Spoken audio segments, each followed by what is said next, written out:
దేవుని పరిశుద్ధ నామమునకు మహిమ కలుగునుగాక. ఈ క్రీస్తు సునాదమనే ఈ కార్యక్రమం వినుచూ ఉన్న వీక్షిస్తూ ఉన్న ప్రతి వారికి యేసుక్రీస్తు పరిశుద్ధ నామమును బట్టి వందనాలు తెలియచేస్తూ ఉన్నాం. మంచిది. ప్రియమైన సహోదరులారా, ఎలా ఉన్నారు? ఈ యొక్క దినములలో దేవుని యొక్క కాపుదల మనతో ఉన్నది కాబట్టే, దేవుని కృప మన కుటుంబాలతో ఉన్నది కాబట్టే మనము కాపాడబడుచున్న వారిగా, ఈ క్షేమకరమైనటువంటి స్థితి కలిగి ఉన్నవారిగా మనమున్నామని గమనించవలసిన వారమై ఉన్నాం. అయితే ప్రియమైన సహోదరులారా, ఈ పునరుత్థాన దినం ఈ రీతిగా దేవుని నామమును ఘనపరిచే భాగ్యము, అలాగే మీతో ఈ ఛానల్ ద్వారా ఈ మాటలను పంచుకునేటువంటి ఈ సమయాన్ని దేవుడు నాకు అనుగ్రహింపచేస్తున్నందుకు దేవునికి మహిమ చెల్లిస్తూ ఉన్నాను. మంచిది. ప్రియమైన సహోదరులారా, ఈ సమయంలో పరిశుద్ధ లేఖన భాగం నుంచి ఒక ప్రత్యేకమైనటువంటి కథనాన్ని మనము ధ్యానము చేద్దాం. ప్రియమైనటువంటి సహోదరులారా, పరిశుద్ధ లేఖన భాగంలో నుండి 2వ రాజుల గ్రంథము 5వ అధ్యాయము 1వ వచనమును మనము చదివినప్పుడు, సిరియా రాజు సైన్యాధిపతి అయిన నయమాను అని ఒకడుండెను. అతని చేత యెహోవాయే సిరియా దేశమునకు జయము కలుగజేసి ఉండెను గనుక అతడు తన యజమానుని దృష్టికి ఘనుడై దయ పొందినవాడాయను. అతడు మహాపరాక్రమశాలి అయి ఉండెను గాని అతడు కుష్ఠరోగి. ప్రియమైన సహోదరులారా, ఇప్పుడు మనం చదివినటువంటి మాటలు ఆ సిరియా దేశపు సైన్యాధిపతి అయినటువంటి నయమాను విషయంలో మనము చదివిన వారికి ఉన్నాం.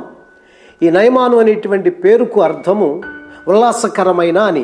అయితే ప్రియమైనటువంటి సహోదరులారా, ఈ నయమాను సిరియా దేశపు సైన్యమునకు అధిపతిగా ఉన్నటువంటి వాడికి ఉన్నాడు. సిరియాను బెన్హదదు అనేటువంటి రాజు పరిపాలన చేస్తూ ఉన్నప్పుడు ఆ ఇశ్రాయేలు రాజ్యం మీదకి ఈ నయమాను తన యొక్క సైన్యమును తీసుకొని యుద్ధము చేయడానికి వెళ్ళినప్పుడు దేవుడట ఈ సిరియా దేశము పక్షముగా నిలిచి ఈ సిరియా దేశపు సైన్యాధిపతి అయినటువంటి నయమానుకు యుద్ధములో విజయమును సమకూర్చిన వాడికి ఉన్నాడు. ఇప్పుడు అంతక్రితము ఇశ్రాయేలు మీద దండెత్తి యుద్ధము చేస్తున్నప్పుడు ఈ సిరియాకు ఎప్పుడూ విజయం లేదు. కానీ ఈ నయమాను అనేటువంటి ఈ సైన్యాధిపతి యొక్క ఆధిపత్యంలో, యజమాయిషీలో ఈ సిరియాకు ఇశ్రాయేలు మీద జయము కలిగింది. కాబట్టే ఇప్పుడు ఆ దేశపు రాజు అయినటువంటి సిరియా రాజు అయినటువంటి బెన్హదదు ఈ నయమానును ఎంతగానో ఇష్టపడుతున్న వానికి ఉన్నాడు. తన యజమానుడైనటువంటి రాజు యొక్క దృష్టికి ఈ నయమాను ఇష్టడైనటువంటి వాడిగా ఉన్నాడు. అంటే ప్రియమైనటువంటి సహోదరులారా, రాజుకి ఇష్టడు ఈ నయమాను. అలాగే దేవుడు కూడా తన పక్షముగా నిలిచి ఇశ్రాయేలు మీద ఈ సిరియా దేశపు సైన్యాధిపతి అయినటువంటి నయమానుకు విజయమును సమకూర్చిన వాడికి ఉన్నాడు. అయితే ప్రియమైన సోదరులారా, పైకి రూపవంతుడుగాను, శక్తివంతుడుగాను, బలవంతుడుగాను, ఒక సైన్యానికి అధిపతిగా ఉండి సైన్యం ముందు సింహము వలె ఉండి తన యొక్క వస్త్రధారణతో ఆ సైన్యమునకు అధిపతి అయినటువంటి ఆ వస్త్రధారణతో ఆ యొక్క చక్కటి ఆ రూపవంతమైనటువంటి దుస్తులను వేసుకొని ఆ సైన్యం ఎదుటి నిలబడినప్పుడు చాలా ధీరుడుగాను, శక్తివంతుడుగాను, నేర్పరితనం కలిగిన వాడిగాను, బలవంతుడుగాను, తన సైన్యాన్ని సక్రమముగా నడిపించగలిగినటువంటి నైపుణ్యత కలిగిన వానిగా ఉన్నాడు. ఈ నయమాను యొక్క మాటను సైన్యమంతా అంగీకరించవలసిందే. అతడిచ్చినటువంటి ఆ కాషన్ను బట్టి ఆ సైన్యమంతా నడవవలసిందే. ఎంతటి అధికారం కలిగిన వాడు, అలాగే ఆధిపత్యం కలిగిన వాడు, చక్కటి రూపురేఖలు కలిగినటువంటి వాడే. కానీ ప్రియమైనటువంటి సహోదరులారా, అతడట కుష్ఠరోగి అట. ఎంత బలవంతుడైతేనేమి, ఎంత యుద్ధ నైపుణ్యత కలిగిన వాడైతేనేమి, ఎంత శక్తి సామర్థ్యాలు కలిగిన వాడైతేనేమి, ఎంతటి విజయమును సమకూర్చిన వాడైతేనేమి, అతడు కుష్ఠరోగి. నా ప్రియమైన సహోదరులారా, అన్నీ ఉన్నాయి. అధికారం ఉంది, అలాగే ఆరోగ్యం ఉంది, అన్నీ ఉన్నాయి. ఆ యొక్క రాజు యొక్క దయ ఉంది, అన్నీ ఉన్నాయి. కానీ అతడు కుష్ఠరోగి. ఈ కుష్ఠరోగిని పోగొట్టుకోవడానికి ఎన్నో ప్రయత్నాలు చేస్తున్న వాడికి ఉండొచ్చు, కానీ తన వల్ల కాలేదు. ఆ కుష్ఠరోగం నుంచి విడుదల పొందలేకపోయాడు. ఆ కుష్ఠరోగంతో పీడింపబడుతున్న వాడికి ఉన్నాడు. సైన్యం ఎదురు నిలబడినప్పుడు తన కుష్ఠవ్యాధి ఏం కనపడటం తన యొక్క లోపమేమీ కనపడటం సైన్యాధిపతి అంటే ఇత్తడే, శక్తివంతుడంటే ఇత్తడే, యుద్ధ నైపుణ్యత కలిగిన వాడంటే ఇత్తడే, సైన్యమును నడిపించగలిగిన వాడంటే ఇత్తడే అన్నట్లుగా అక్కపడుచున్నవాడిగా ఉన్నాడు. కానీ ప్రియమైన సహోదరులారా, కుష్ఠవ్యాధితో పీడింపబడుతున్నాడు. తన పేరులోనే ఉంది ఉల్లాసకరమైన అన్నదానికి. అతని జీవితంలో ఉల్లాసము లేదు, సంతోషము లేదు, దుఃఖమే, బాధే, వేదనే.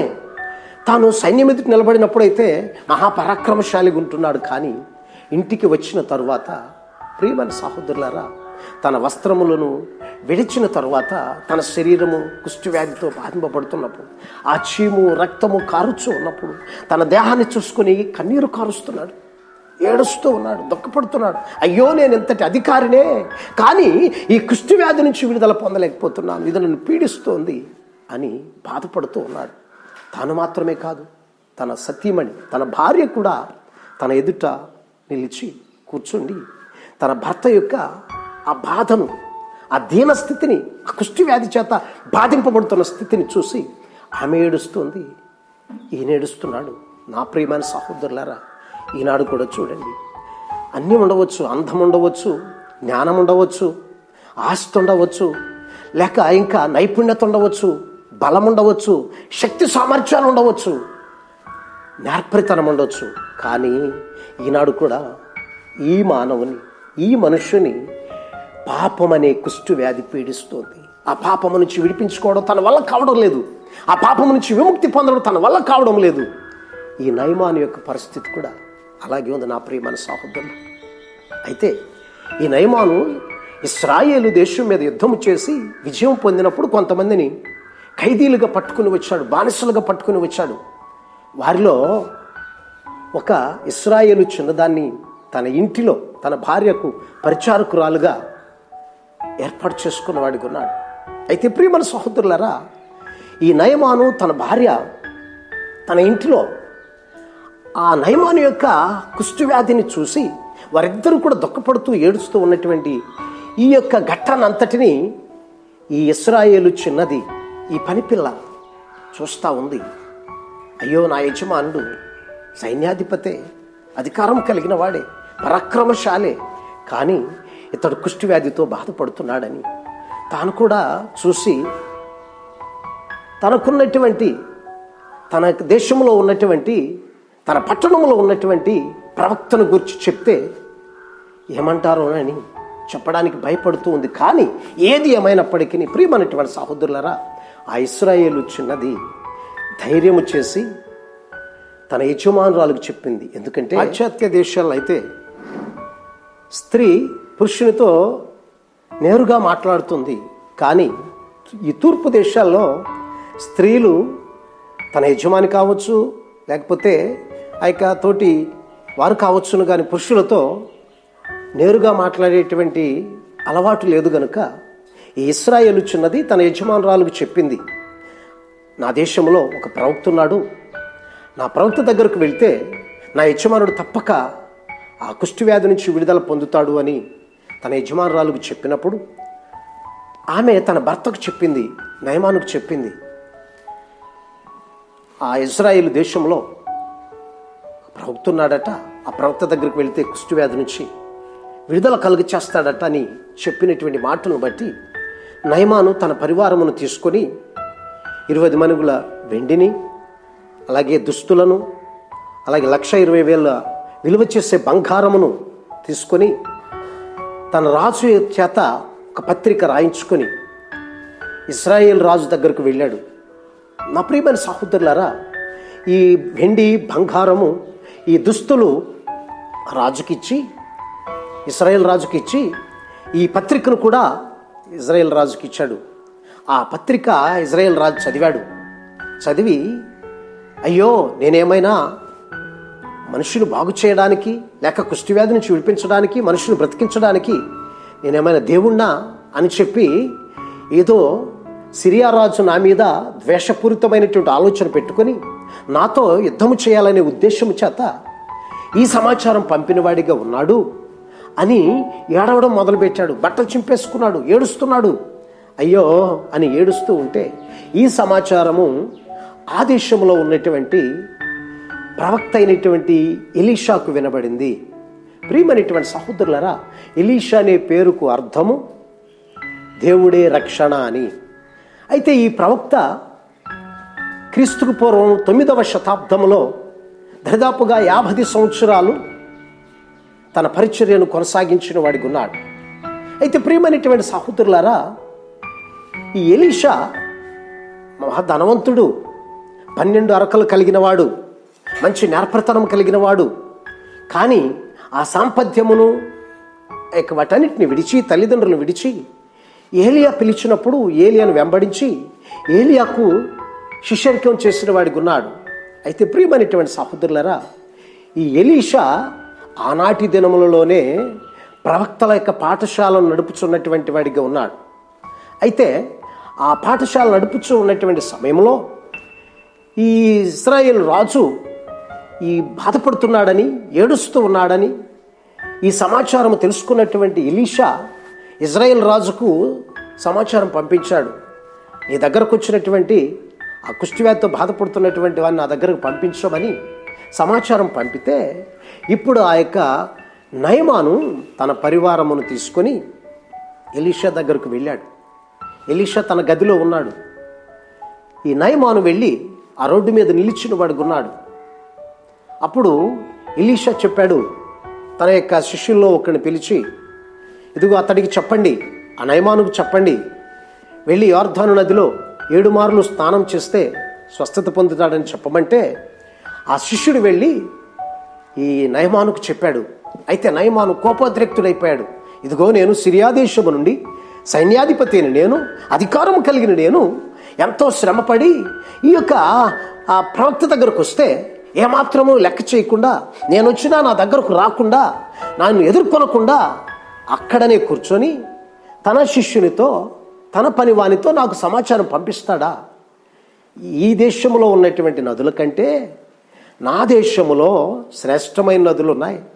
నా దేశంలో ఉన్నటువంటి నదులు ఇక్కడ ఉన్నటువంటి నదుల కంటే శ్రేష్టమైనవి, నేను అక్కడ స్నానం చేయలేనా అనుకునేటువంటి ఆ కోపముతో ప్రవక్త అయినటువంటి ఎలీషా తన దగ్గరకు రాలేదనేటువంటి ఉద్దేశంతో తిరిగి వెళ్ళిపోయిన వాడికి ఉన్నాడు.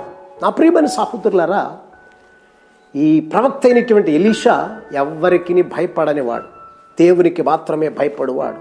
నా ప్రియమైన సహోదరులారా, అతడు సైన్యాధిపతే కావచ్చు, బలవంతుడే కావచ్చు, నేర్పరితనము కలిగిన వాడు కావచ్చు, ధనవంతుడే కావచ్చు, లేక రాజుదయ పొందినవాడే కావచ్చు, ఎవ్వరికి భయపడేవాడు ఎలీషా కానే కాడు. అందుకే నా ప్రియమైన సోదరుడా, నా ప్రియమైన దైవజనులారా, ఈనాడు కూడా మనం ఎవరికి భయపడవలసిన పని లేదు.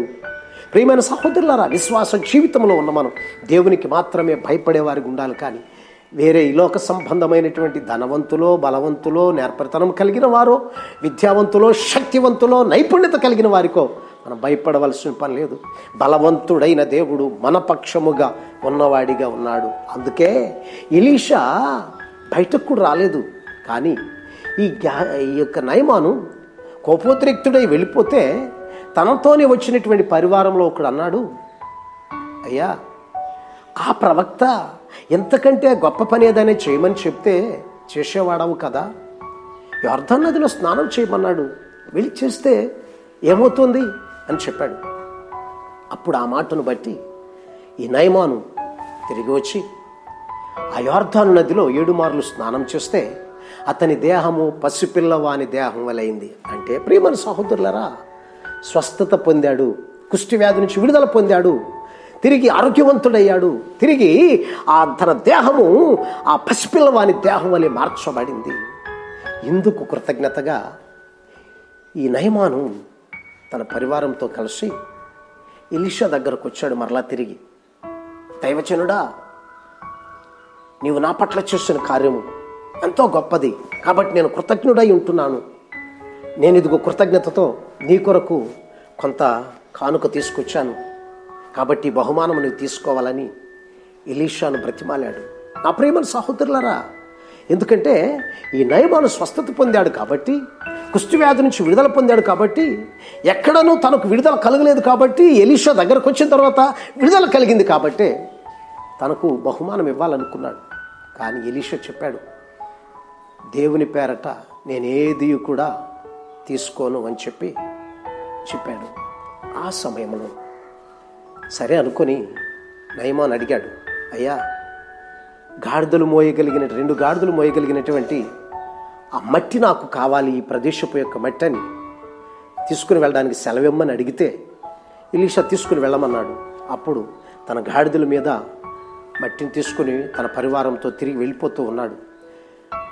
ఈ సమయంలో ఎలీషాతో కూడా ఆ వేద పాఠశాలను ఎలీషా నడుపుతున్నాడు కాబట్టి ప్రవక్తలలో ఒకడైనటువంటి గెహజీ అనేటువంటి వాడు ఒకడు ఉన్నాడు. ఆ గెహజీ ఎలీషాకు శిష్యరికం చేస్తూ ఉన్నాడు. అయితే ఎలీషా తనకి ఇవ్వబోయేటువంటి బహుమానము వద్దని చెప్పినటువంటి ఆ మాటలను విన్నప్పుడు గెహజీ యొక్క హృదయమట, మనస్సట బాధపడింది. అయ్యో, నా యజమానుడికి ఇస్తానంటే తీసుకోవడానికి మనస్సు లేదు. నయమాను బహుమానం ఇస్తానంటున్నాడు కానీ తీసుకోవడానికి మనస్సు లేదు. ఒకవేళ తాను తీసుకోకపోతే తీసుకుపోయాడు, నాలాంటి వారికైనా ఇవ్వచ్చును కదా అనుకునేటువంటి ఆలోచన తన మనస్సులో కలిగింది. అయితే నయమాను వెళ్ళిపోతూ ఉన్నాడు. ఈ గెహజీ ప్రియమైనటువంటి సహోదరులారా, ఈ గెహజీ అనేటువంటి పేరుకు అర్థము దర్శనపు లోయ అని. కానీ పేరు మంచిదే, పేరు బాగానే ఉంది. కానీ ఇతడు ఆశ చేత ప్రేరేపించబడి ఎలీషా ఎదుట నుండి ప్రక్కకు తొలగి వెళ్ళిపోతున్నటువంటి నయమాను దగ్గరకు పరుగు తీసిన వాడిగా ఉన్నాడు. నా ప్రియమైన సహోదరులారా, ఆశ కలిగింది, ఆ యొక్క ధన వ్యామోహం కలిగింది. ఈ గెహజీ ఎలీషాకు శిష్యరికం చేయవలసిన వాడు, దేవుని యందు భయభక్తులతో సాగవలసిన వాడు. దానిని విడచి ఇప్పుడు నయమాను వెళ్ళిపోతుంటే తనను కలుసుకోవడానికి పరుగున వెళ్ళాడు. వెళుతూ ఉంటే ఆ నయమాను తన రథం మీద నుంచి వెనుదిరిగి చూస్తే ఈ గెహజీ వస్తూ ఉన్నాడు. దానిని చూసి ఈ నయమాను రథము దిగి తనను ఎదుర్కోవడానికి వచ్చిన వాడిగా ఉన్నాడు. ఎదుర్కొంటే ఏమిటయ్యా అని అడిగితే గెహజీ చెప్తాడు, అయ్యా, ఇప్పుడే ఎఫ్రాయిం అన్యము నుండి నా యజమాను యొక్క ఇంటికి 2 యువకులు వచ్చారు, ప్రవక్తలు వారు వచ్చారు. వారికి ఇవ్వడానికి నా యజమాను నీ దగ్గర నుంచి 2 మణుగుల వెండిని అలాగే 2 జతల దుస్తులను తీసుకుని రమ్మని పంపించాడయ్యా అని చెప్పాడు. నా ప్రియమైనటువంటి సహోదరులారా, కానీ ఎప్పుడైతే ఈ మాటలు ఈ గెహజీ నయమానుకు చెప్పాడు, నయమాను సంతోషపడిపోయాడు. అయ్యో, ఎలీషాకు ఇచ్చే అవకాశం నాకు వచ్చింది, బహుమానం ఇచ్చే అవకాశం నాకు వచ్చింది అనుకొని తాను చెప్తున్నాడు, ఇదిగో నీవు అడిగిన దానికంటే రెట్టింపు నేను ఇస్తానని చెప్పి తన యొక్క పని మనుషులిద్దరి మీద 4 మణుగుల వెండిని దుస్తులను ఇచ్చి పంపించిన వాడుకున్నాడు. వాటి తీసుకొచ్చి గెహజీ తన ఇంటిలో దాచుకున్న వాడికి ఉన్నాడు. తన ఇంట్లో పెట్టేసి ఇప్పుడు మరలా ఎలీషా ఎదుటికి వెళ్ళాడు. అప్పుడు ఎలీషా అడుగుతూ ఉన్నాడు, గెహజీ, నీవెక్కడికి వెళ్ళావని అడిగితే, నేను ఎచ్చటికి పోలేదయ్యా, నేను ఎక్కడికి పోలేదయ్యా, నీ ఎదుటే ఉన్నానయ్యా, ఇక్కడే ఉన్నాను అంటాడు. నా ప్రియమైన సహోదరులారా, ఎలీషా ఎదుట ఉన్నానని చెప్తున్నాడు. కానీ ఈ గెహజీ నయమానును కలుసుకోవడానికి వెళ్ళినప్పుడు అప్పుడు ఎలీషా అంటాడు, ఇదిగో నీవు ఆ నయమానును కలుసుకోవడానికి వెళ్ళినప్పుడు నా మనస్సు నీతో కూడా రాలేదా అంటాడు.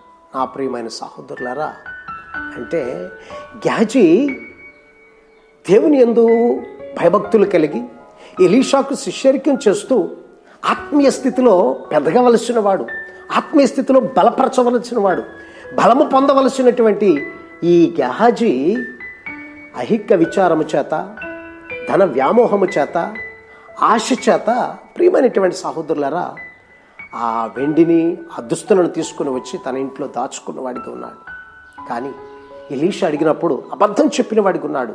నా ప్రియమైన సహోదరులారా, అందుకే ఎలీషా అంటాడు, ఇదిగో ఆ నయమానుకు కలిగిన కుష్టి నీకు తరతరములను కలుగునుగాక అన్నాడు. అంటే ప్రియమైన సహోదరులారా, ఎందుకంటే శాపగ్రస్తమైనటువంటి దాని కొరకు ఆశపడిన వాడిగా గెహజీ ఉన్నాడు. కాబట్టే ఇప్పుడు శాపమైనటువంటి కుష్ఠవ్యాధిని నయమాను పోగొట్టుకుంటే శాపమైనటువంటి కుష్ఠును శిష్యరికుడం చేయవలసినటువంటి గెహజీ తెచ్చుకున్నవాడిగా ఉన్నాడు. అందుకే నా ప్రియమైన సహోదరులారా, ఒకసారి ఆలోచన చేయండి.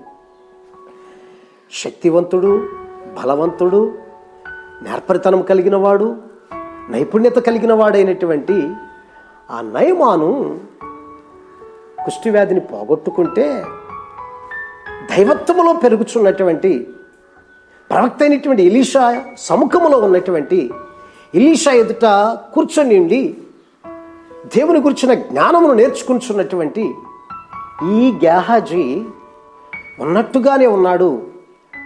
ఆశతో తన యొక్క ఆత్మీయ స్థితిని కోల్పోయి శారీరక సంబంధమైన వాటి కొరకు ఆశపడిన వాడికి ఉన్నాడు. కాబట్టి శరీర సంబంధమైనటువంటి కుష్ఠును తెచ్చుకున్న వాడికి ఉన్నాడు. నా ప్రియమైన సోదరులారా, అందుకే నీవు ఒకసారి ఆలోచన చేయి. నా ప్రియమైన సహోదరి, ఒకసారి ఆలోచన చేయి. నయమాను వలె ఉండాలి అనుకుంటున్నావా? గెహజీ వలె ఉండాలనుకుంటున్నావా?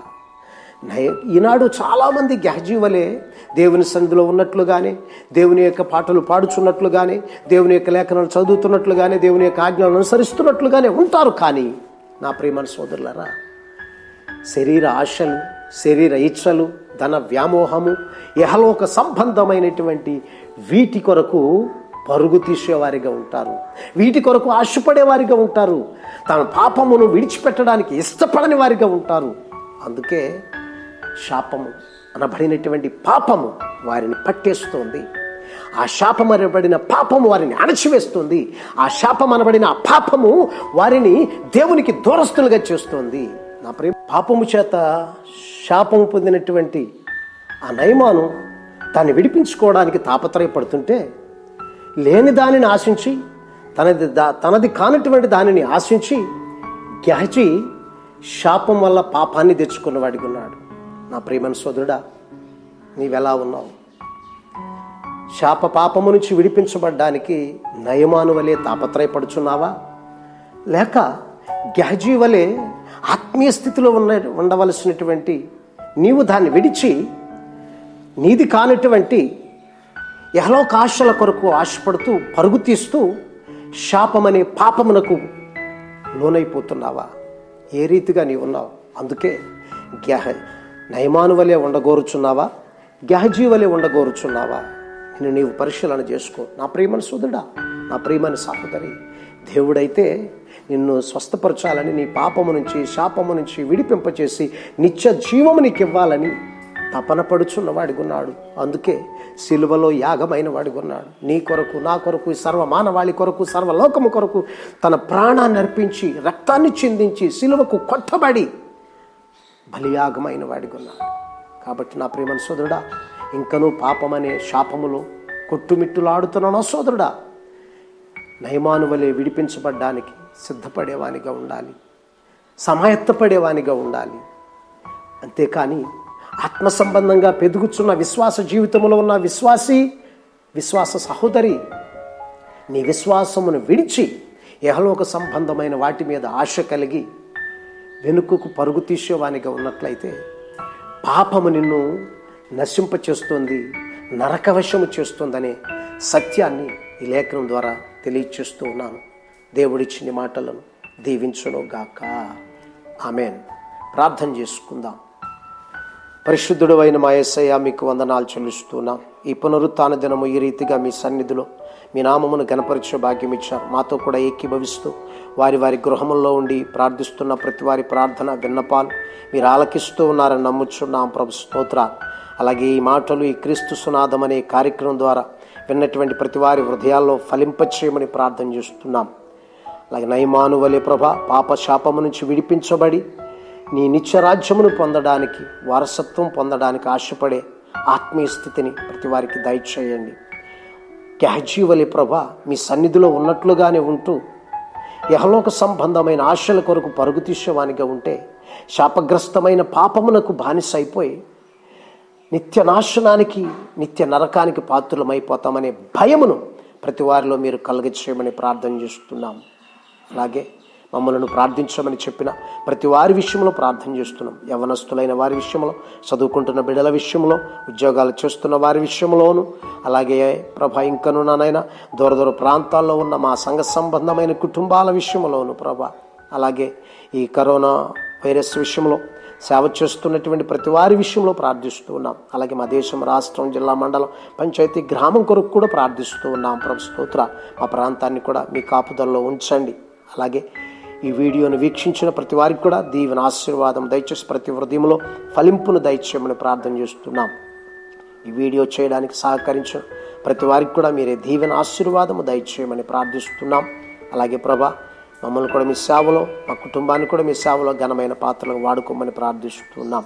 ఇంకనూ మీ సేవను, మీ నామమునకు భయంకరంగా జరిగించుకోండి. మీరు ఇచ్చినటువంటి సంఘాలను కూడా ప్రభా, సంఘ సభ్యులను ప్రతి వారి కుటుంబాలను కూడా దీవించమని ప్రార్థన చేస్తున్నాం. తిరిగి త్వరలో మేమందరము కలిసి సమూహముగా మీ సన్నిధిని చేరి మీ నామమును ఘనపరిచేటువంటి సమయాన్ని తప్పక మీరు అనుగ్రహింపచేస్తారని విశ్వసిస్తూ, మీ నామమును బట్టి ఈ చిన్ని మాటలు మీ పాదాల దగ్గర పెడుతూ వేడుకుంటూ ఉండగా మా మనవులు ఆలకించి మీరే సహాయం చేయమని మా త్వరలో రానున్న యేసు నామమున అడిగి వేడుకొనుచున్నాము తండ్రి. ఆమేన్. మన తండ్రి అయిన దేవుని ప్రేమ, కుమారుడైన యేసుక్రీస్తు కృప, పరిశుద్ధాత్మ అన్యోన్య సహవాసము ఈ లోకములో ఆయన్ని సేవిస్తూ ఉన్న సకల పరిశుద్ధులకును, వారి వారి గృహములలో ఉండి ఈ యొక్క కార్యక్రమను వీక్షించిన ప్రతి వారికి, మా సంఘ సంబంధమైనటువంటి కుటుంబాలకును, మా దేశము, మా రాష్ట్రము, మా ప్రాంతమునకును, సర్వలోకమునకును ఈ వీడియో చేయటంలో సహకరించిన ప్రతి వారికి దేవుని యొక్క కృప, దీవెన, కాపుదల, భద్రత, ఆశీర్వాద అభిషేకం ఇప్పుడు ఎప్పుడు ఎల్లప్పుడు సదాకాలము తోడే ఉండి నడిపించును గాక. Amen, amen, amen. అందరికీ వందనాలు.